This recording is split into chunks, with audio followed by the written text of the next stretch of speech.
Buenas noches, muchas gracias. Primero, gracias a los organizadores por haberme invitado a dar esta conferencia magistral. Visité Chimbote por primera vez en el año 2000 y es una ciudad que realmente me fascina. Originalmente escribí esta ponencia para dar a un público norteamericano y hace 2 días me solicitaron dar esta conferencia en castellano, así que perdono por favor mis traducciones gringas. Confieso que tengo un poco de trepidación hablar aquí delante de tantas personas que han hecho la historia, ¿no? Y ustedes han vivido muchas de las historias que voy a contar y no quiero ofenderles, ¿no? Esas son mis ideas que yo he formado después de casi 2 décadas de estudio en inglés. Diríamos que tengo para Chimbote, o la historia de Chimbote, un tough love, o un amor duro, un amor honesto. Espero no incomodar a nadie. Ojalá la discusión después de la práctica sirva para que me digan, ¿no?, lo que no entendí o lo que fallé sobre la historia de este maravilloso puerto.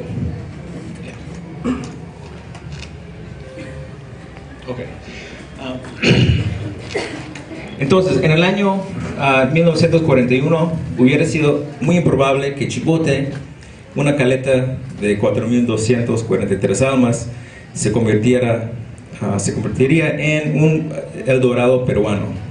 En las 4 décadas que siguieron, la población sobrepasó los 300.000 y Chimbote era una de las ciudades industriales más importantes y la capital del acero y la pesca. Miles de peruanos de todas las razas y departamentos del Perú llegaron a Chimbote para buscar su fortuna con el oro gris del mar o el oro gris de Perú. Chimbote brillaba como el futuro del Perú. El desarrollo industrial trajo consigo mucho interés de varios periodistas de Lima. Visitaron a Chimbote y relataron lo que vieron en la ciudad pujante. En el año 68, María Tellería Solari proclamó en el Expreso, un periódico de Lima, que Chimbote era una ciudad trágica. Chema Salcedo y Eduardo Bayón en el año 80 describieron a Chimbote como una de las ciudades más miserables del país. José María Arguedas, ilustre escritor, dijo que Chimbote era la ciudad que menos entiende pero más le fascina, y estoy de acuerdo con él. La industrialización de la bahía incluyó la construcción de más de 30 fábricas pesqueras, 3 astilleros y la primera planta siderúrgica del país. Las 400 o más lanchas pesqueras capturaron entre el año 63 y 71 más que cualquier otro puerto del mundo. En el año 65 los pescadores de Chimbote pescaron más que todos los pescadores industriales de los Estados Unidos. Chimbote pasó por 40 años de industrialización rápida y descontrolada y transformó a la ciudad en algo irreconocible. Sus playas hermosas y fecundas desaparecieron. Las olas de la bahía invadieron las calles y las aguas de la bahía subieron, eliminando la playa. Las 30 o más plantas harineras y siderúrgicas y la siderúrgica lanzaba contaminación al aire, a la tierra, a la bahía casi constantemente. Los periodistas notaron la abundancia de pueblos jóvenes, de la cultura dominada por el trago y el consumo conspicuo, o sea, consumir para presumir. Pocos entendían lo que estaba pasando, que Chimbote era uno de los lugares más importantes de la economía global, sobre todo por los carnívoros. Entonces hoy voy a hablar acerca de cómo los magnates de la pesca, los planes desarrollistas de unos gobiernos ambiciosos pero débiles, habían transformado Chimbote después de la Segunda Guerra Mundial, integrando la economía, sociedad y naturaleza en la llamada Revolución Azul. Quiero reimaginar a la historia de Chimbote no solo como un puerto o un sitio industrial, sino como uno de los lugares más importantes de la historia global de los últimos 70 años.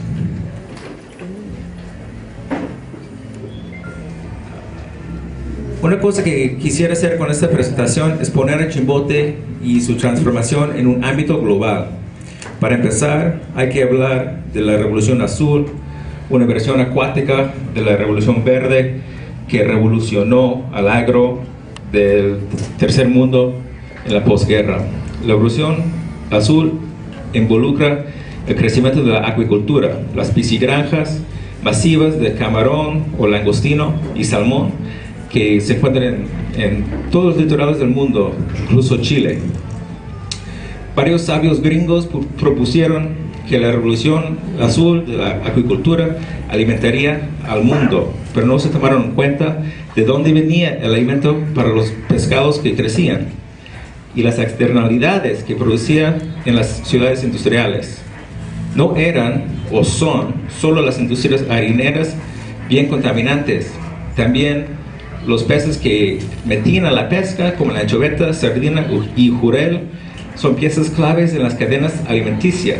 O sea, la anchoveta come a los nutrientes microscópicos que las especies más grandes no pueden comer y son comidos por esos pescados grandes, como el bonito, caballa, pota y decenas más. Producir harina para alimentar a los langostinos o al salmón, dos especies muy codiciadas en los Estados Unidos, últimamente afecta la fecundidad de los mares peruanos.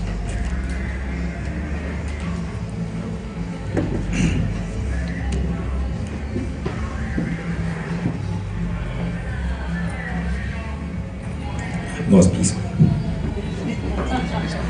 Bien. Empezaron a añadir harina de pescado a las comidas de los chanchos y los aves en los años 50 y como se puede ver, el consumo de pollo incrementó drásticamente. Es la línea negra en medio. A mis compatriotas nos puso un pollito frito. Todavía no hay pollo a la brasa en cada esquina en los Estados Unidos o en Canadá, pero en unos 10 años, quién sabe. En los años 20 casi no se comía el pollo en los Estados Unidos, era una carne muy cara. Ahora es uno de los más baratos que hay. La Revolución Azul entonces alteró lo que comíamos por todo el globo. Y Chimbote, aunque nadie lo reconoce, fue tal vez la pieza clave en la cadena productiva de la carne, uno de los puertos más importantes del mundo. Eso era como un punto teórico. El segundo punto teórico que quiero tocar es la idea de la cadena productiva. Este concepto involucra el estudio de cómo un producto llega a las manos del consumidor, pasando por la extracción, procesamiento de los recursos naturales, la asamblea en las fábricas, el transporte y la venta, etc. Entonces, para muchos de ustedes esto va a ser un repaso, ¿no? Pero la harina de pescado tiene un proceso así, ¿no? Se captura la anchoveta en los barcos, lo jalan a la lancha usando primero a mano, ¿no? Hasta los años 60 y después con winches y con motores del barco se traslada por medios de absorbente a la fábrica. En la fábrica se cocina la harina, la anchoveta mayormente. Sí, claro. Se separa la harina del aceite y produce también algo que se llama agua de cola. Y esa agua de cola se puede reducir y producir más harina o se puede botar a la bahía o al medio ambiente y hablaremos de eso. Después de producir la harina, lo ponen en bolquetes, lo traen al puerto. Del puerto llega a las comidas, a los alimentos de los pollitos, por ejemplo. Los pollos se crecen en fábricas de ahora, fábricas muy grandes, ¿no? Y muy problemáticas. De ahí, en Estados Unidos, sobre todo, es la mano de obra para matar y cortar los pollos es algo muy industrial, hecho mayormente por latinos, y de ahí llega a los supermercados. Y al final llega al consumidor.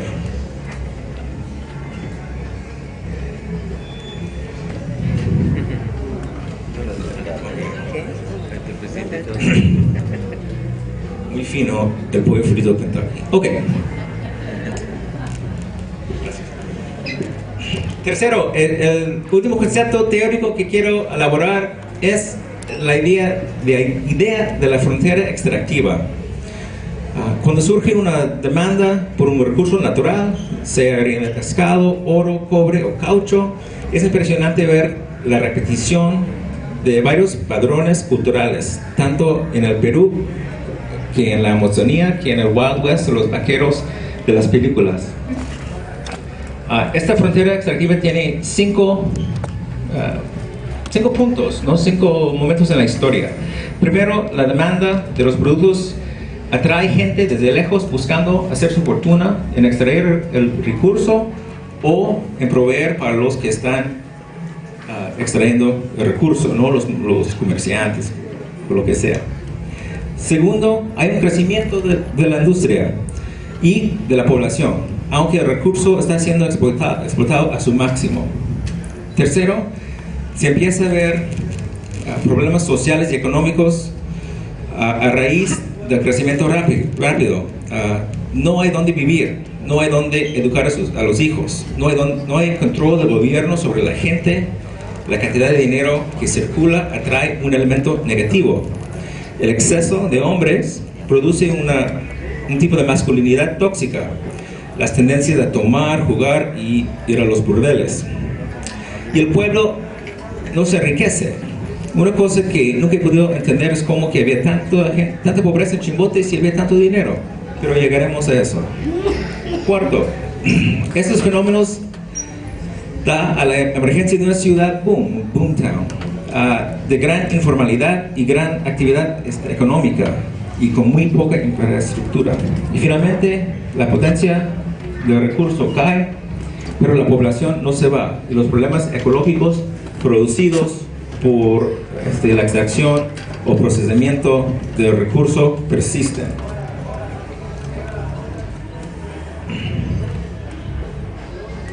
Entonces la explotación y exportación de las industrias extractivas deja muy poco una vez que el recurso se extingue. En Chimbote podemos ver las consecuencias de eso por todos lados. Eso creo que es una foto de la caleta. Okay. Entonces esa es la parte de la plática cuando empiezo a hablar de Chimbote, y por desgracia en Estados Unidos no hay mucha gente que sabe dónde está Chimbote, entonces tengo que explicarles eso para ubicarlo. Aunque a mi amauta de la historia chimbotana, don Fernando Bazán, no estaría de acuerdo conmigo en este punto, antes del año 1940 la historia de Chimbote era bien tranquilo. En la época colonial, poca gente vivía en Chimbote, más vivían en Santa. El surgimiento de la ciudad empieza con la llegada de los famosos huanchaqueros a los finales del siglo XVIII. Estas 6 familias constituyen los miembros de la comunidad de indígenas de Chimbote y Coixco y formaron el seno de la cultura chimbotera hasta el año 40. La creación de la comunidad y las tierras cedadas permitieron a la comunidad mantenerse en una posición dominante hasta el terremoto del 70. Y aunque era un pueblo chiquito, Chimbote era una tierra de provisión. Después de la guerra con Chile, los Estados Unidos intentó comprar el puerto de Perú para instalar sus buques navales en esta bahía tan profunda y protegida. Un campesino ilustre, Santiago Atunes de Mayolo, cursó estudios en Francia y volvió para Perú, y en los años 1910 propuso industrializar el puerto con hasta una siderúrgica también. Pero fue en el año 43 que el gobierno de Manuel Prado autorizó la construcción de la primera planta siderúrgica del país, utilizando el carbón de Payasca, hierro de Marcona y Nica y la electricidad generada en el Cañón del Pato. No solo construyeron la siderúrgica, sino también un grupo de ingenieros peruanos, norteamericanos provieron un plan de desarrollo para una ciudad con una futura población de 20,000 personas. El plan incluyó la construcción del hotel de turistas, el hospital de la Caleta, pistas y veredas en la casco urbano y la construcción de los barrios fiscales de la planta siderúrgica. Tal vez de mayor importancia fue el drenaje de las lagunas llenas de zancudos que circundaban la ciudad y contagiaron a la población de malaria. Eliminar esas lagunas no solo abrió muchas áreas del radio urbano a la producción agrícola, sino también permitió la expansión urbana. Según el plan, Chimbote sería un Pittsburgh peruano, haciendo referencia a la gran capital acerera de los Estados Unidos. Alistar a Chimbote para la industrialización dio la chispa para el crecimiento de la ciudad, a pesar de que el desarrollo fue muy lento. La siderúrgica no empezó a producir acero hasta el año 56 y terminó produciendo el acero más caro del mundo, según la profesora de Historia Económica en Oxford, Rosemary Thorpe. Al final, la importancia de la planta siderúrgica fue cimentar las bases de la emergencia de la industria pesquera más grande del mundo. Ahora, un poco de medio ambiente.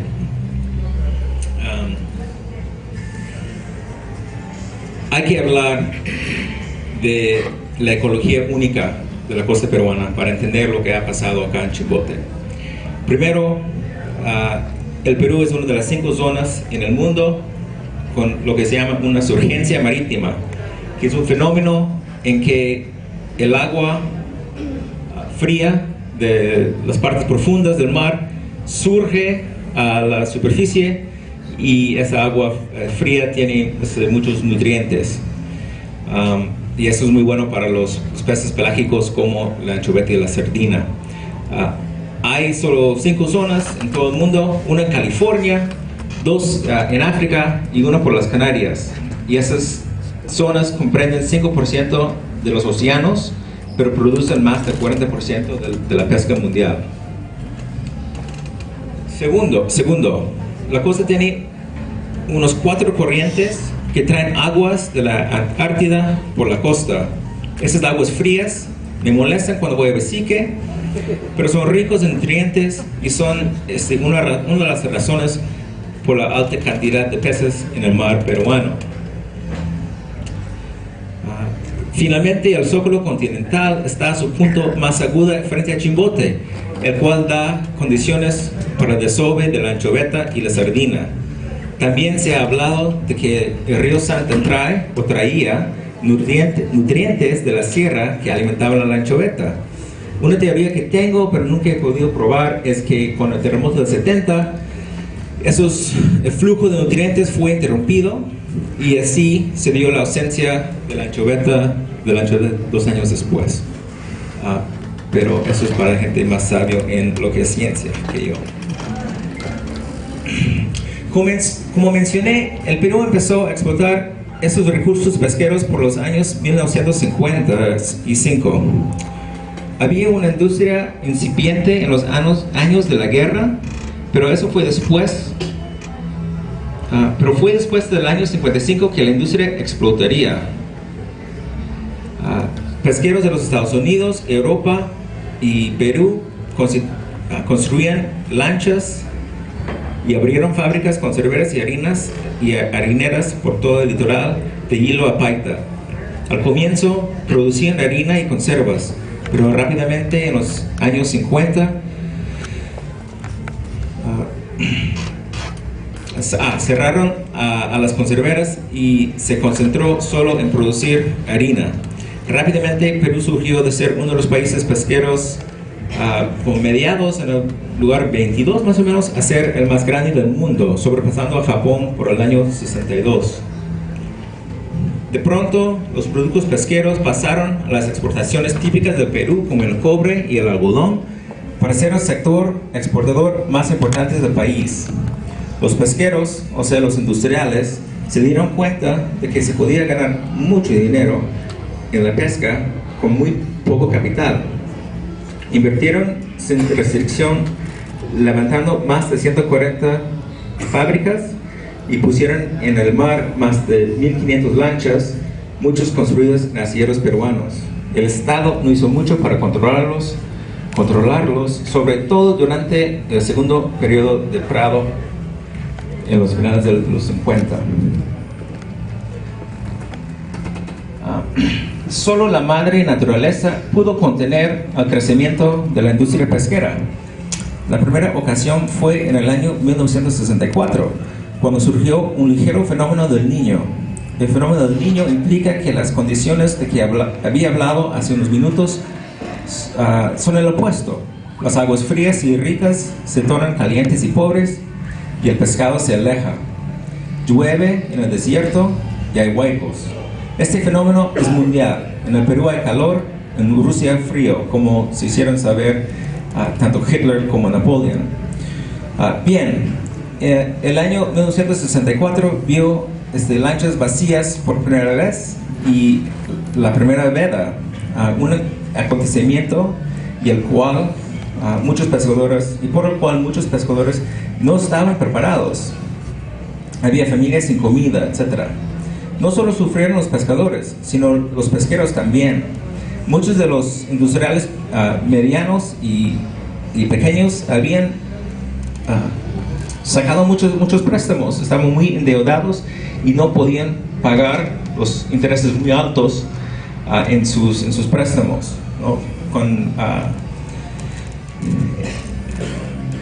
Los chiquitos y los medianos terminaron endeudados y vendieron sus fábricas y sus lanchas a los grupos más grandes, como el de Luis Banquero Rossi. Sin embargo, los que sufrían más en el Niño del 64 eran las aves guaneras, que casi desaparecieron. Los pescadores les había estado quitando su alimento por los 10 años anteriores, y con el Niño ellos no tenían nada que comer. Su población declinó en un 90%. Este fenómeno previó un triste futuro: la muerte de la industria en menos de una década. La pesca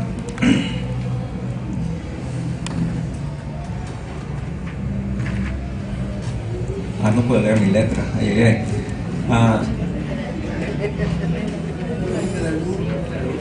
Okay. La pesca se enfocó en el Perú sobre todo en una especie, la anchoveta.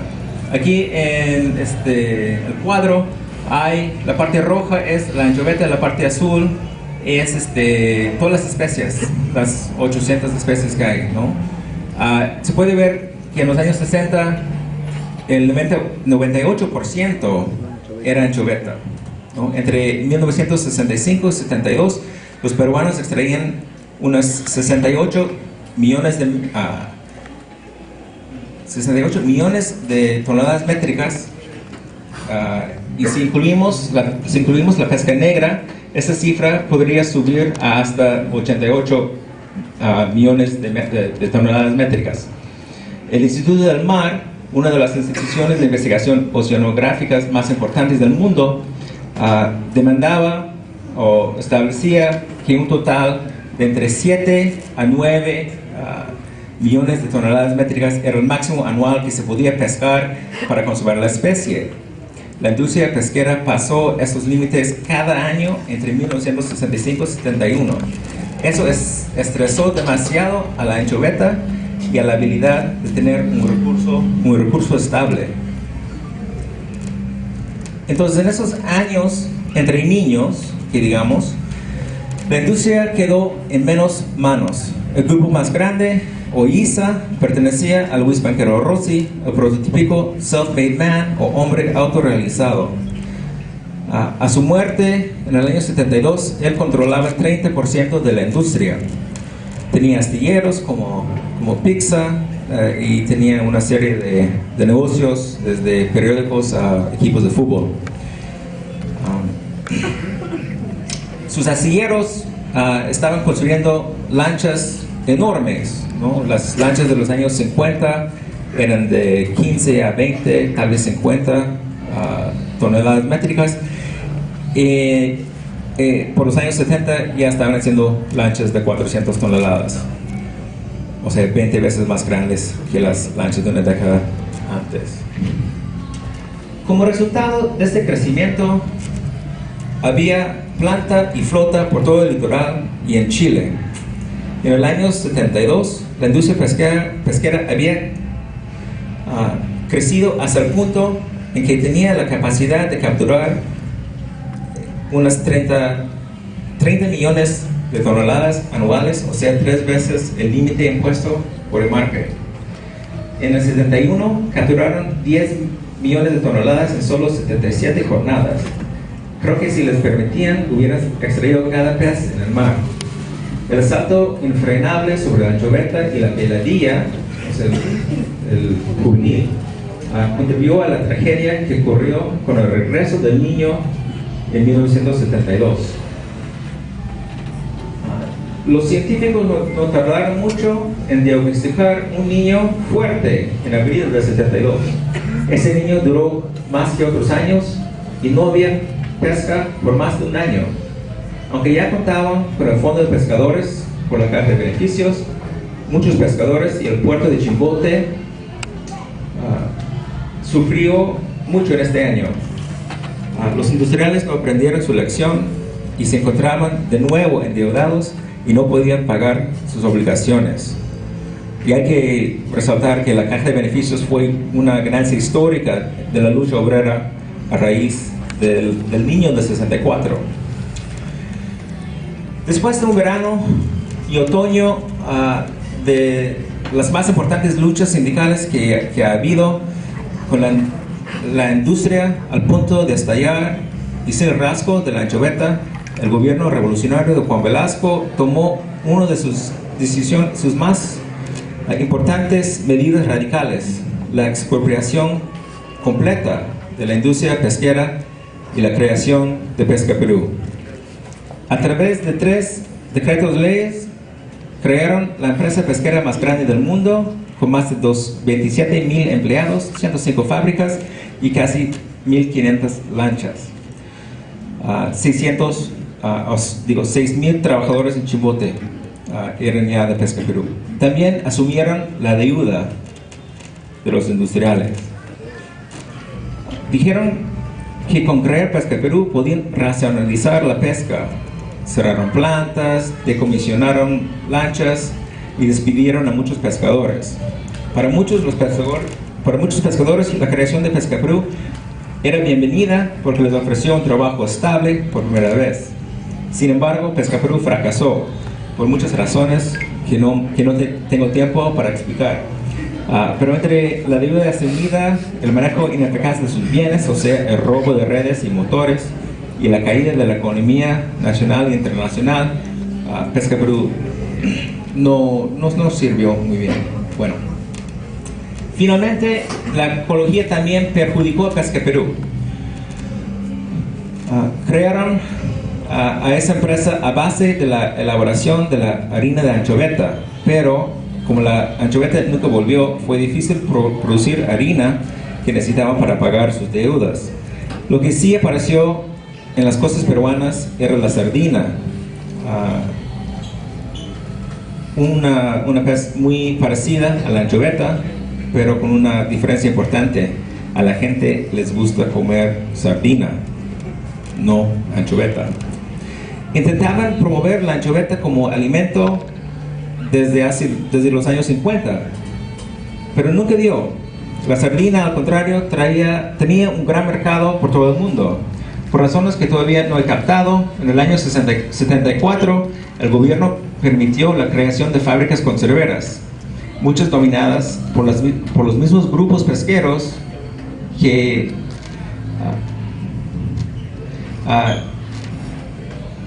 que habían recibido dinero del gobierno por la expropiación. Parece que la expropiación puede haber sido un beneficio para muchos grupos endeudados. Abrieron nuevas conserveras, ahora en el seno de los pueblos jóvenes también recibieron licencias para producir harina con los desechos de las conservas y con el pescado no apto para el consumo humano. Y como que la harina daba más ganancias, su interés era en producir harina. Eso inducía a muchos conserveros a dejar pudrir el pescado, sino en las lanchas o bien en las pozas de la fábrica. El pescado podrido, que puede haber sido comido fresco en Chimbote, fue quemado y mandado a Europa. Según Héctor Peralta, conocido aquí como el negro, creo, un máximo del 12% del pescado era para la conserva, lo demás a la harina. Eso perjudicó también a Pesca Perú. Fue el momento clave para Chimbote. En lugar de reformar la industria pesquera, permitieron continuar tal como era. Ahora, vamos a ir más allá a Chimbote. Como puerto industrial pesquero, Chimbote arranca en los años 50. Hacia el año 62, Chimbote era el segundo puerto pesquero del país, después del Callao. Para mí eso tiene lógica. Hay mucha gente en el Callao o en Lima. Es el puerto principal del país y hay una historia industrial muy larga ahí. Entonces, ¿cómo es que Chimbote se hizo el primer puerto pesquero del mundo y del país? Puedo postular que había tres razones: la política, la economía y la identidad. En términos de política, Chimbote tenía muy poco poder. En curso de mis investigaciones leí, casi todos los periódicos que Chimbote tiene en la Biblioteca Nacional entre los años 56 y 82. Encontré más de 100 artículos y notas editoriales en que los ciudadanos y los periodistas se quejaban de los olores de las fábricas y de otras instancias del impacto ambiental de la producción de harina acá en Chimbote. En Lima también aparecieron notas parecidas. Aquí es donde vemos las diferencias en el poder político. En Lima vivían los políticos y la clase apoderada. En Chimbote no tanto. Había en los años 58-64 varias leyes y resoluciones ministeriales y decretos y otras cosas que los abogados me pueden explicar, que intentaban restringir a la producción de harina y pescado y sus consecuencias ambientales. El punto interesante es que estas leyes solo restringían la pesca o la industria en el Callao, no en Chimbote, no en Paita. Leyes como que los bolquetes no podían transitar en la avenida Argentina, o solo se podía quemar de las 9 de la mañana a las 5 de la tarde, de lunes a viernes, etcétera, etcétera, fueron implementados en el Callao y no en Chimbote. Así que los industriales movieron su interés acá a Chimbote, dejando a Callao una área más limpia. Entonces, Chimbote fue como dejado al olvido, y fue así para mí como Chimbote y no Callao se hizo el primer puerto pesquero del mundo. Segundo, era imposible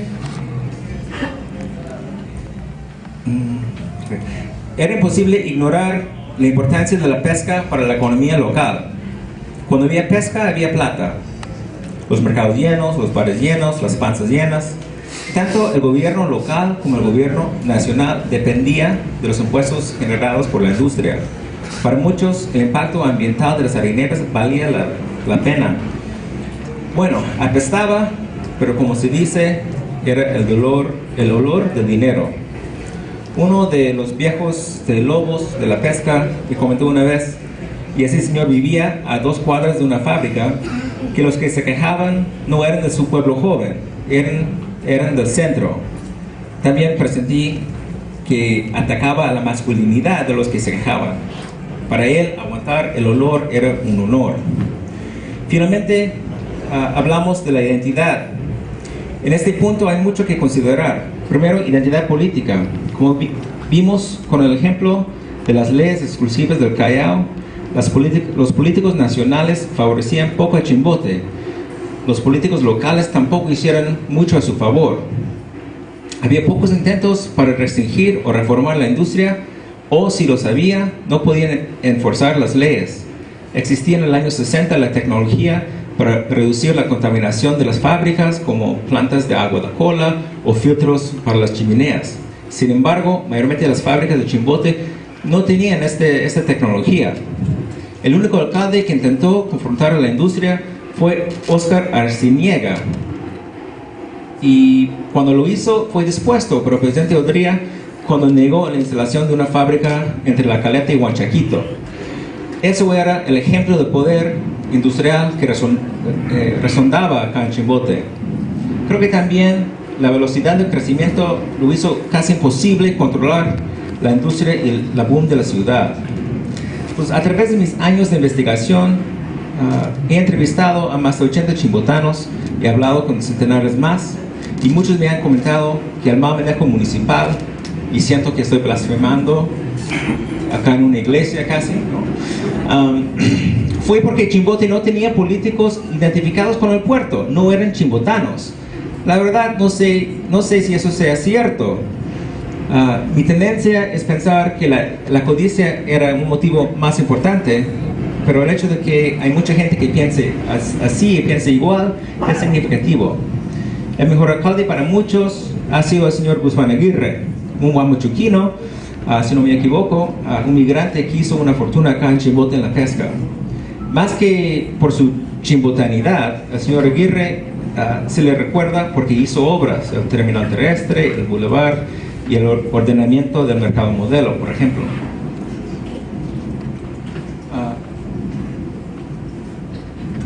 También podemos pensar en la falta de identificación con Chimbote